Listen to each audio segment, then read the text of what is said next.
Rua da Paz ele é um dos braços, né, do nosso movimento chamado Movimento JHTV pela Paz, né?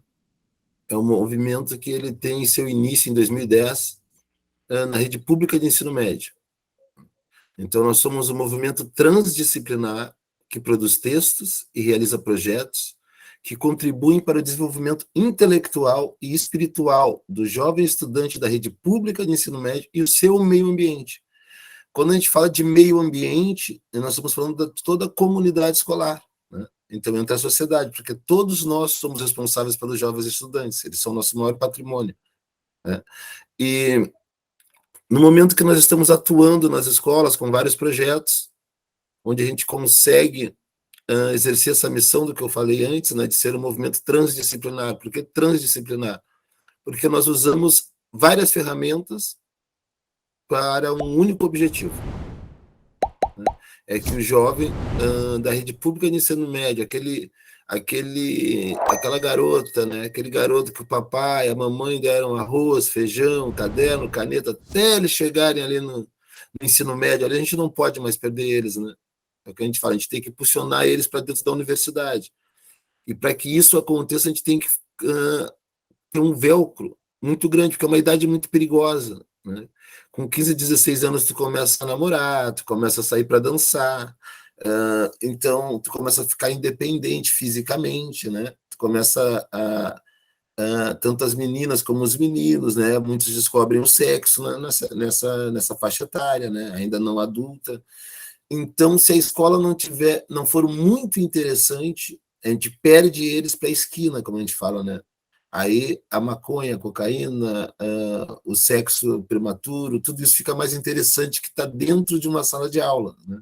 Então a gente precisa ter projetos dentro da escola que ela torne que se torne muito importante na percepção do aluno estar presente na escola, não para a nossa percepção, porque não é o suficiente. E o que a gente tem no segundo grau, né, no ensino médio, né, como a gente fala, é uma grande evasão. Começa um ano com 40 alunos dentro de uma sala de aula e acaba com 15, 18, né? Onde a gente fala que a gente perde eles para as esquinas. E o que a gente quer é que as mães jovens, né, parem de enterrar seus filhos também jovens e comecem a comemorar suas conquistas, como ingresso à universidade, suas graduações. E para isso, a gente tem que fazer um esforço muito grande. O que acontece? A gente diagnosticou que estar presente só na escola não era suficiente, porque no momento que a gente cria uma consciência num determinado ambiente estudantil, tá? E tu não traz isso para o meio onde ele vive, aquilo fica muito deslocado e sozinho, não tem a mesma força. E aí vem a Rua da Paz, né? Porque o que a gente precisa para desenvolver o nosso intelecto, para nos desenvolver como ser humano, que a gente sempre fala que a vida veio primeiro, né? É paz, né? A paz é a coisa mais importante que o ser humano precisa, em qualquer situação, em qualquer área da vida, tanto profissional, quanto sentimental, quanto espiritual. A gente precisa de paz, né? E a partir daí nós começamos a gerar essa paz, a estudar essa paz, de como configurar isso de uma melhor forma. E um grande pensador, Philip Kotler, ele escreveu um livro chamado Marketing contra a Pobreza.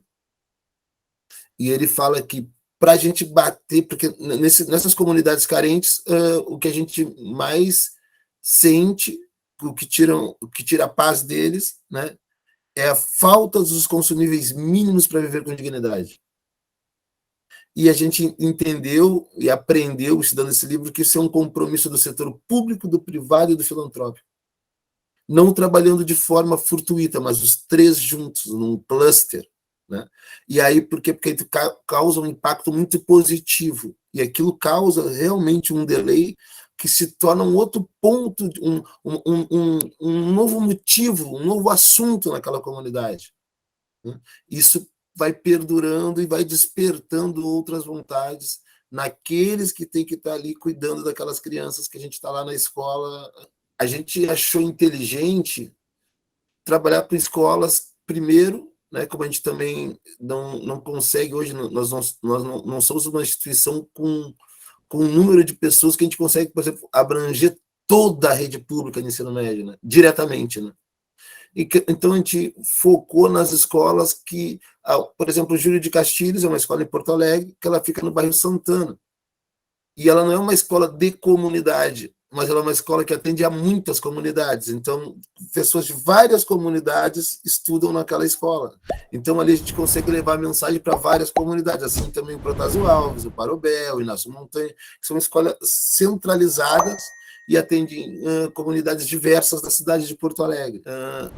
As pessoas de uma determinada região onde ela vai acontecer, elas também nos sinalizam, né, o que elas gostariam que estivesse, ou o que elas estão precisando.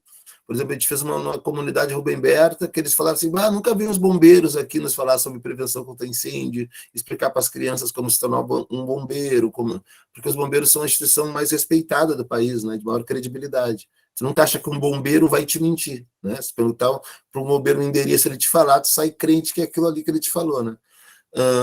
Então, e aí o que a gente faz? A gente vai lá, liga para o corpo pro corpo de bombeiros, né, para a instituição lá da Brigada Militar, e avisa, a gente gostaria que trouxesse uma viatura no dia X, tal, onde nós vamos ter um evento chamado Rua da Paz, e a gente quer que essas crianças tenham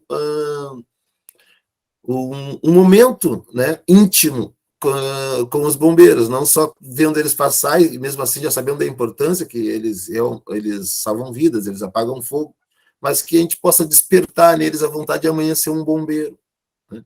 Cada vez que a gente desperta numa criança a vontade de que ele já consegue, começa a se identificar, eu quero ser um bombeiro, eu quero trabalhar na Secretaria de Esportes, a gente já está ganhando, entre aspas, de um caminho que é muito normal ainda nas comunidades, que é o caminho do desvio social, da marginalidade, né? De ficar marginal. Então, ele começa a sentir que as coisas pertencem a ele, né? Porque está se oportunizando, tu encostar na mangueira dos bombeiros, tu botar o capacete dos bombeiros, ver um bombeiro e te pega no colo e brinca contigo. Então, é isso que a gente tenta fazer, criar esse vínculo íntimo, né, com o mundo ao qual eles pertencem, eles fazem parte. Como a gente fala sempre, a vida veio primeiro, né? Então, a nossa maior preocupação realmente é o lado humano da coisa toda, né? Então, a gente não é um processo religioso, nós não somos um processo político partidário, né? Nós somos um processo humano. A Rua da Paz é um processo humano, a JHTV é um processo humano. O Brasil todo tem comunidade, o Brasil todo tem gente morando na calçada. Então, se a gente usa mesmo, aqui no nosso país, essa linguagem ela é a mesma, ela é universal. A gente se preocupa muito com os estudantes e com as pessoas hoje que moram na rua, que aumenta muito esse número, né? A gente tem medo que um dia chegue a 50%. Pega uma cidade como São Paulo, esse número está avassalador já. Bem preocupante. A gente faz a nossa contribuição, e a gente sabe que ela é importante. Então a gente se esforça para fazer. Se alguém estiver vendo aí, quiser patrocinar, chama ali, tá? No e-mail ruadapaz.poa@gmail.com, tá? Entre em contato conosco ali por esse e-mail e a gente vai ficar muito feliz. A gente precisa de ajuda.